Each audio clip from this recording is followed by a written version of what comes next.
ದಾವಣಗೆರೆ ದಕ್ಷಿಣದ ಉಪಚುನಾವಣೆಯಲ್ಲಿನ ಒಳಪೆಟ್ಟು ಈಗ ಕರ್ನಾಟಕ ಕಾಂಗ್ರೆಸ್ ಕೆಲ ನಾಯಕರಿಗೆ ಸಂಕಷ್ಟ ತಂದಿಡ್ತಾ ಇದೆ. ಅಲ್ಪಸಂಖ್ಯಾತ ಘಟಕದ ಅಧ್ಯಕ್ಷ ಸ್ಥಾನಕ್ಕೆ ಅಬ್ದುಲ್ ಜಬ್ಬಾರ್ ರಾಜೀನಾಮೆ ಬೆನ್ನಲ್ಲೇ ನಸೀರ್ ಅಹಮದ್ಗೆ ಹೈಕಮಾಂಡ್ ಶಾಕ್ ಕೊಟ್ಟಿದೆ. ಸ್ವತಃ ಹೈಕಮಾಂಡ್ ಸೂಚನೆ ನೀಡಿದ್ರೂ ರಾಜೀನಾಮೆ ನೀಡೋಕೆ ಹಿಂದೇಟು ಹಾಕಿದ್ದ ಸಿಎಂ ರಾಜಕೀಯ ಕಾರ್ಯದರ್ಶಿ ನಸೀರ್ ಅಹಮದ್ರನ್ನು ಹುದ್ದೆಯಿಂದ ಬಿಡುಗಡೆಗೊಳಿಸುವ ಮೂಲಕ ಹೈಕಮಾಂಡ್ ತಲೆದಂಡದ ರುಚಿ ತೋರಿಸಿದೆ. ಅಲ್ಪಸಂಖ್ಯಾತ ಮತಗಳು ಏನಿದ್ರೂ ಕಾಂಗ್ರೆಸ್ಗೆ ಸಿಗುತ್ತವೆ ಎಂಬ ಮಾತು ರಾಜಕೀಯ ವಲಯದಲ್ಲಿ ಜನಜನಿತ. ಆದರೆ ಉಪಚುನಾವಣೆಯ ನಂತರ ಫಲಿತಾಂಶ ಬರೋದಕ್ಕೂ ಮುನ್ನವೇ ಆಡಳಿತಾರೂಢ ಕಾಂಗ್ರೆಸ್ನಲ್ಲಿ ನಡೀತಾ ಇರುವ ಬೆಳವಣಿಗೆಗಳು ಕುತೂಹಲಕ್ಕೆ ಕಾರಣವಾಗಿದೆ. ಅಷ್ಟಕ್ಕೂ ಉಪಚುನಾವಣೆ ಘೋಷಣೆಯಾದ ನಂತರ ಏನೇನಾಯಿತು ಅಂತ ನೋಡ್ತಾ ಹೋಗೋದಾದ್ರೆ, ಉಪಚುನಾವಣೆ ಘೋಷಣೆಯಾದ ಬೆನ್ನಲ್ಲೇ ಕಾಂಗ್ರೆಸ್ ಪಕ್ಷದಲ್ಲಿ ಟಿಕೆಟ್ಗೆ ಪ್ರಬಲ ಪೈಪೋಟಿ ಏರ್ಪಟ್ಟಿತ್ತು. ಶಾಮನೂರು ಶಿವಶಂಕರಪ್ಪ ಮೊಮ್ಮಗ ಸಮರ್ಥ ಶಾಮನೂರು ಹಾಗೂ ಅಲ್ಪಸಂಖ್ಯಾತ ನಾಯಕ ಸಾದಿಕ್ ಪೈಲ್ವಾನ್ ಮಧ್ಯೆ ಜಿದ್ದಾಜಿದ್ದಿ ಮೂಡಿತು. ಕೊನೆಯ ಕ್ಷಣದಲ್ಲಿ ಟಿಕೆಟ್ ಸಮರ್ಥ ಪಾಲಾಯಿತು. ಇದರಿಂದ ಅಲ್ಪಸಂಖ್ಯಾತ ಮುಖಂಡರು ರೊಚ್ಚಿಗೆದ್ದಿದ್ರು. ಸಾದಿಕ್ ಪೈಲ್ವಾನ್ ಪಕ್ಷೇತರ ಅಭ್ಯರ್ಥಿಯಾಗಿ ನಾಮಪತ್ರ ಸಲ್ಲಿಸಿದರು.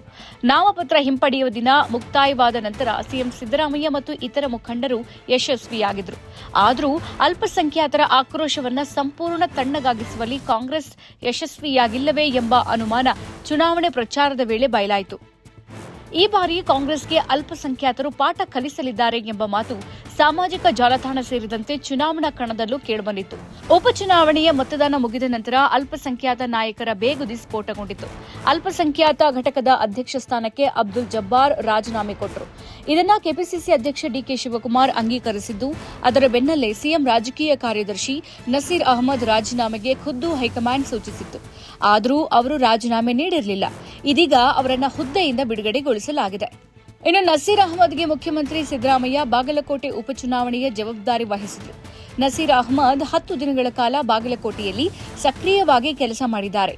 ದಾವಣಗೆರೆಗೆ ಬಂದು ಹೋಗೋಕೆ ಅನುಮತಿ ಕೇಳಿದಾಗ ಅಲ್ಲಿಯೇ ಉಳಿದು ಕೆಲಸ ಮಾಡೋಕೆ ಮುಖ್ಯಮಂತ್ರಿಗಳು ಸೂಚಿಸಿದರು.